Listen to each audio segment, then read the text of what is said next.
एक छोटे से गांव में हमजा नाम का एक लड़का रहता था। उसकी उम्र करीब 17 साल थी। दिल बहुत साफ था, लेकिन जिंदगी परेशानियों से भरी हुई थी। उसके अब्बू पहले काम करते थे, लेकिन बीमारी की वजह से अब घर पर रहते थे। अम्मी सिलाई करके किसी तरह घर चला रही थीं। घर में अक्सर पैसों की कमी रहती थी। कई बार ऐसा होता कि रात का खाना भी मुश्किल से बन पाता। हमजा ये सब देखता और अंदर ही अंदर टूट जाता। वो रोज नमाज पढ़ता और दुआ करता कि या अल्लाह हमारी हालत बदल दीजिए। लेकिन दिन गुजरते गए और कुछ खास बदलाव नहीं आया। धीरे धीरे उसके दिल में सवाल आने लगे कि क्या मेरी दुआ सच में सुनी जा रही है? क्या मैं इतना बुरा हूं कि मेरी बात नहीं सुनी जाती? एक रात वो छत पर बैठा आसमान देख रहा था और उसकी आंखों से आंसू निकल रहे थे। उसने कहा, या अल्लाह, मैं थक गया हूं, मुझे रास्ता दिखा दीजिए। अगले दिन वो मस्जिद गया। नमाज के बाद इमाम साहब ने एक बात कही जो उसके दिल में उतर गई। उन्होंने कहा कि जब अल्लाह किसी बंदे को पसंद करते हैं तो उसे आजमाइश देते हैं ताकि वो मजबूत बन जाए। हमजा ने ये बात सुनी मगर पूरी तरह समझ नहीं पाया।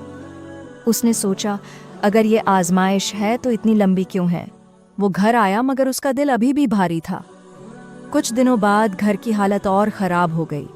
दवा के पैसे नहीं थे, अम्मी परेशान थीं। हमजा ने फैसला किया कि वो काम ढूंढेगा। वो सुबह जल्दी निकला और कई दुकानों पर गया, मगर हर जगह से जवाब मिला कि अभी काम नहीं है। शाम तक वो थक चुका था, उसके कदम धीमे हो गए थे। उसी वक्त उसने सड़क किनारे एक बुजुर्ग आदमी को देखा जो भारी थैला उठाने की कोशिश कर रहे थे।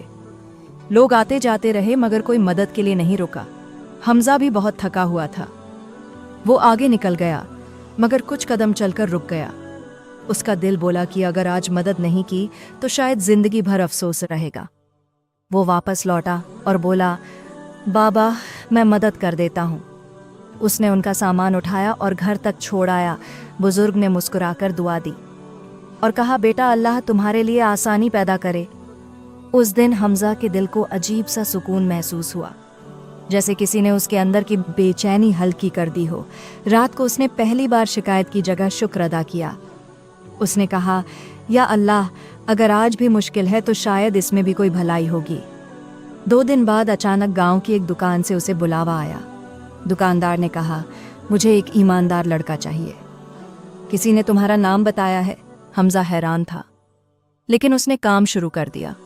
काम आसान नहीं था। सुबह से शाम तक मेहनत करनी पड़ती थी, लेकिन हर दिन के साथ उसका आत्मविश्वास बढ़ने लगा। घर में थोड़े पैसे आने लगे। अम्मी के चेहरे पर राहत दिखने लगी। अब्बू की दवा समय पर आने लगी। एक दिन वही बुजुर्ग दुकान पर आए और मुस्कुराकर बोले, बेटा, पहचान लिया, मैं वही हूँ जिसकी तुमने मदद की थी। मैंने ही दुकानदार से कहा था कि तुम भरोसेमंद लड़के हो।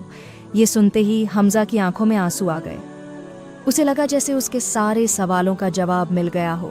जिस दिन उसने नेकी की थी, उसी दिन उसकी दुआ का रास्ता खुल गया था। उस रात वो सजदे में गया और बहुत रोया। उसने कहा, या अल्लाह, मुझे माफ़ कर दीजिए। मैं समझ नहीं पाया कि आप मेरे लिए रास्ता बना रहे थे। मुझे लगा था आप दूर हैं, लेकिन आप तो हर कदम पर मेरे साथ थे। अब हमजा बदल चुका था। पहले वो सिर्फ अपनी परेशानी देखता था, अब वो दूसरों की मदद करने लगा। अगर कोई गरीब मिलता तो अपनी कमाई में से थोड़ा हिस्सा ज़रूर देता। अगर कोई उदास होता तो उसे हिम्मत देता। वो समझ गया था कि इंसान जब नेकी करता है तो अल्लाह उसके लिए ऐसे रास्ते खोलते हैं जिनका वो सोच भी नहीं सकता। समय के साथ घर की हालत और अच्छी होती गई। अब्बू की तबीयत भी ठीक होने लगी। अम्मी की आंखों में खुशी थी। एक दिन अम्मी ने कहा, बेटा, पहले तुम बहुत परेशान रहते थे, अब तुम्हारे चेहरे पर सुकून है। हमजा मुस्कुराया और बोला, अम्मी, मुझे समझ आ गया कि सब्र का फल सच में मीठा होता है। कुछ साल बाद जब लोग उसे पूछते कि तुम्हारी जिंदगी कैसे बदली, तो वो सिर्फ इतना कहता कि मैंने शिकायत छोड़ दी और भरोसा पकड़ लिया। जब इंसान अल्लाह पर भरोसा करता है तो देर ज़रूर होती है, मगर अंधेरा नहीं रहता। और यही इस कहानी की सबसे बड़ी सीख है कि इंसान को कभी उम्मीद नहीं छोड़नी चाहिए। मुश्किल वक्त हमेशा नहीं रहता। अगर दिल में यकीन हो और ज़ुबान पर दुआ हो तो अल्लाह एक ना एक दिन रास्ता ज़रूर खोल देते हैं। कभी छोटी नेकी से, कभी किसी अनजाने इंसान से, और कभी ऐसे मौके से जिसकी हमने कल्पना भी नहीं की होती।